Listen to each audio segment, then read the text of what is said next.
Authorities believe a Chinese immigrant who fatally stabbed a mother and her 4 children in their Brooklyn home Saturday night was jealous that the family had been so much more successful in America than him. The family had too much. Their income and lifestyle was better than his, a police source told the New York Post Sunday. The New York Police Department said the suspect, 25-year-old Ming Don Chen, implicated himself in the stabbings late Saturday in the Sunset Park neighborhood. Chief of Department Phil Banks said the victims were cut and butchered with a kitchen knife. The Post, citing a police source, reported that Chen showed no remorse as he confessed. He made a very soft comment that since he came to this country, everybody seems to be doing better than him. Banks said Chen is a cousin of the children's father and had been staying at the home for the past week or so. Banks added. The Post reported that his last known address was in Chicago. He was unemployed after being fired from a string of restaurant jobs he couldn't hold down for more than a few weeks at a time,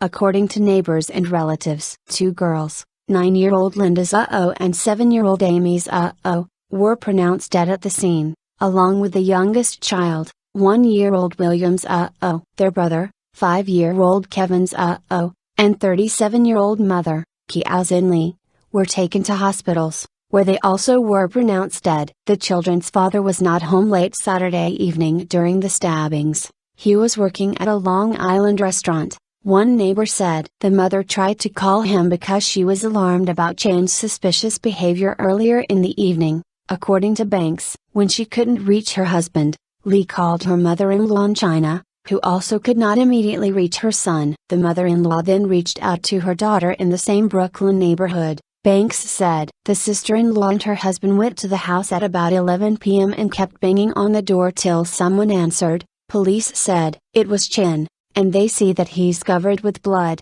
Banks said they don't know who this person is. The couple fled, called 911, and detectives investigating another matter nearby responded quickly. Banks said the Post reported that Chen was arrested at the scene, barefoot and covered in blood. Neighbors said he calmly answered officers' questions as he was led into a police car and the bodies were removed from the home. However, the paper reported that Chen became violent during questioning, throwing a pair of eyeglasses at a sergeant who served as a Chinese language interpreter before kicking the table where he was cuffed and knocking the sergeant to the ground. He later punched a detective, according to the Post. Yun Jiao, a cousin of the mother, said the man had recently moved to the area and had been staying with different people. Yun said that she had met Chen in the past and described him as a crazy man who had failed to hold down a job as a cook. He's lazy, Yun said Sunday. He doesn't work too hard. Chen was in custody Sunday, but is still awaiting arraignment. It was unclear whether he had an attorney. He faces 5 counts of murder.